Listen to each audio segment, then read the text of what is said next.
How's it going, guys, and welcome back to the Crypto Unveiled channel. In today's video we're going to be talking about a very critical piece of information that every single crypto investor should know and needs to know before they do actually go ahead and invest into cryptocurrency.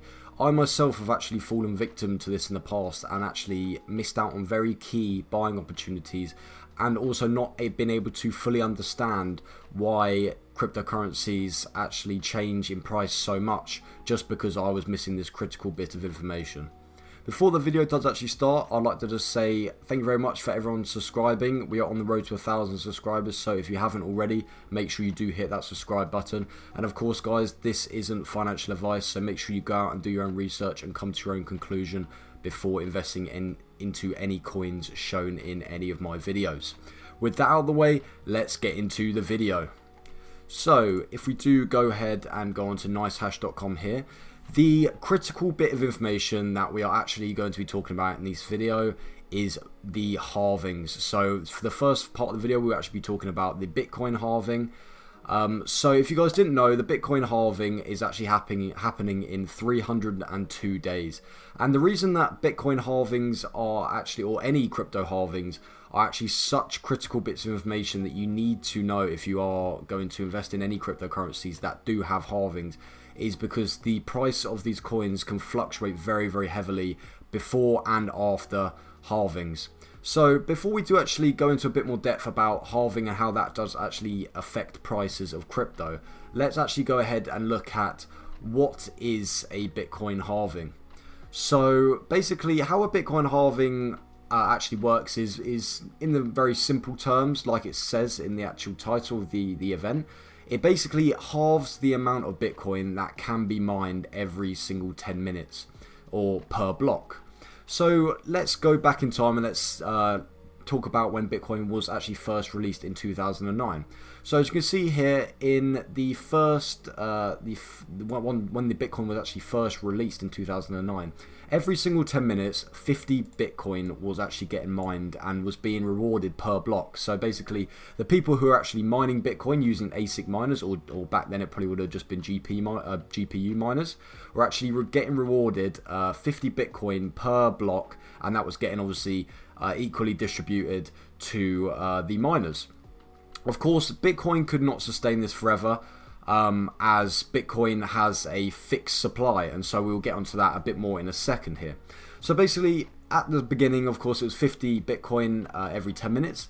Then after 4 years, it actually got halved to 25 Bitcoin every 10 minutes.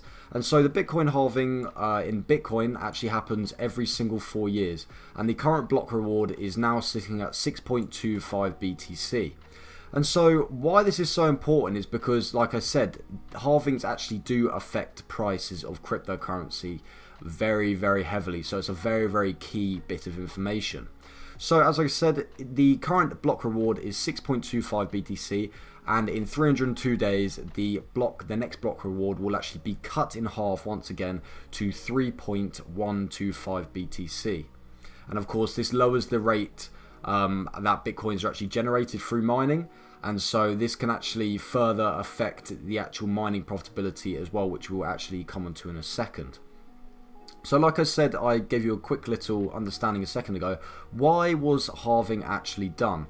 Like I said, so the fixed BTC supply is actually 21 million BTC. So this amount of BTC can never ever be exceeded. You know, like it says here, conventional fiat currencies allowed by government or banks are able to actually print more money, and this is actually what causes inflation. The reason why Bitcoin does not, want to exceed the supply is, of course, this inflation problem. BTC does not want to be, to have inflation, and so that's why people see BTC as more like gold, whereas money used to be linked to gold. However, it is not anymore, and it's now, fractional banking. So that is why the BTC can never ever, exceed the 21 million BTC limit. And so the reason why the halving is so important is not only because of course it it lowers the supply of the Bitcoin, so it limits the supply. And of course, if the demand stays the same, the Bitcoin price will actually start to increase. But one of the other main reasons why is, of course, the mining behind Bitcoin is, of course, a very, very important part of the whole Bitcoin economy and the environment. Because basically, of course, Bitcoin is run on proof of work. And so, like I said, the miners will actually mine the Bitcoin, and the Bitcoin rewards will actually get distributed between the different miners. Of course, if they stayed at the original 50 BTC block rewards per 10 minutes, if we do the calculation here, so 50 BTC time per 10 minutes, if we do that times 6, you get 1 hour, and if we do that times 24, or of course 24 hours, you get 1 day.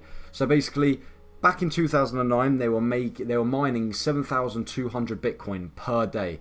If we do actually do that times 365 here, we can actually see this will be how many Bitcoin are mined per year.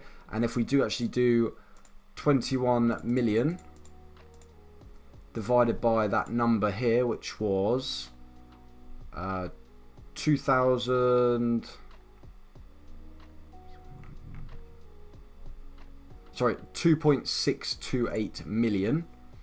2.628 million. We actually get that the total amount of time that Bitcoin can actually sustain that growth is just under 8 years. So basically, if the rewards stay the same that they were in 2009, Bitcoin would only be able to survive for 8 years, and then the total supply will be filled up, and so no more miners will be able to get rewarded for mining. And so, of course, that would completely ruin the whole Bitcoin economy, because, of course, if no one's getting rewarded for it, why would people do it? Because they are spending thousands of dollars on miners, as well as, thousands of dollars on electricity. And, of course, people aren't going to be doing the mining for free. So basically, if there was not a halving every 4 years, the total supply would get filled up, and so no one else would, no one would mine.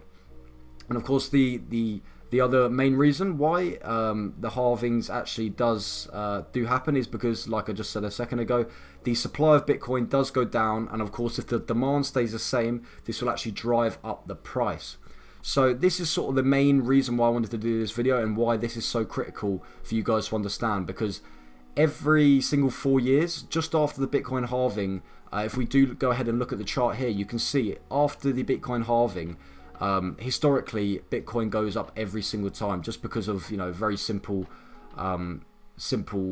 thing of supply and demand. So like I said, if the supply goes down and the demand stays the same, of course the price is going to rise because there's less to go around.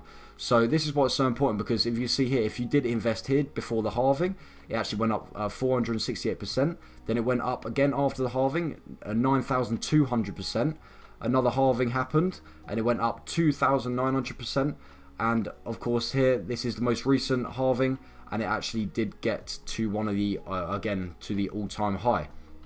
So if we do actually go ahead and look at if we do look at just the history of Bitcoin, you can see that investing now or soon before the halving is so critical, because if you want to actually make money in this cryptocurrency game, you have to understand this, because if you invest too close to the halving, the price could already be inflated because people are anticipating the halving already. And of course, if you invest afterwards, you could be investing at the all-time high when it's ready to go down again. So that was the Bitcoin halving. If we do go ahead and look at some other coin halvings, which is also key information that people need to know, because if you don't want to just mine if you don't want to just invest into Bitcoin, if you want to invest into other coins as well. Another good original coin is Litecoin, which has been around for a long time. This halving has actually happened very, very soon. So only 56 days time, the halving for Litecoin will actually happen. And again, it's very similar to Bitcoin. The price of Litecoin always goes up after a halving, because of course, just the simple matter of supply and demand once again. And it just has a bit of information about why the Litecoin block halving happens as well. It's the same just with the Bitcoin. If we go ahead and look at the next one here, if we look at Bitcoin Cash, that is also halving in 296 days, so it's very similar amount of days as Bitcoin as well. So this period of time, this week, when the Bitcoin Cash and the Bitcoin halving happens, I'm sure there'll be a lot of hype around cryptocurrency, and I could definitely see us by then being back into a bull market, just because of a lot of people do know about halvings and they do go ahead and invest and pump up the market. And like I said in every video, once the market starts going up and people start seeing green, of course you don't even need to be very much into crypto. You could be, you not even know about crypto, but once you see the market going up, people are more inclined to invest back into cryptocurrencies because obviously they want to make a good amount of money.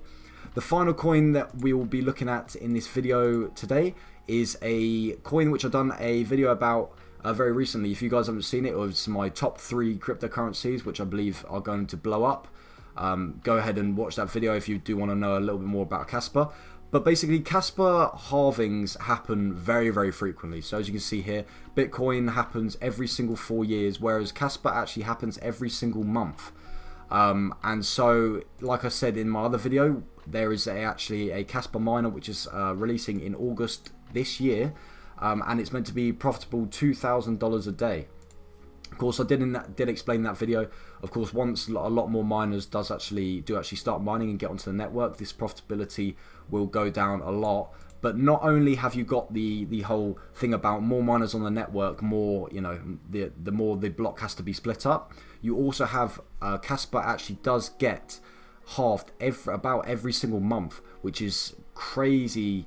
I mean, it's crazy for the network because it creates a lot of instability for people, because they could be mining $2,000 a day, just for example. 1 month, the next month it's $1,000, then it's $500, then it's $250, and you guys can see how quickly the actual profitability for a Casper miner can actually drop.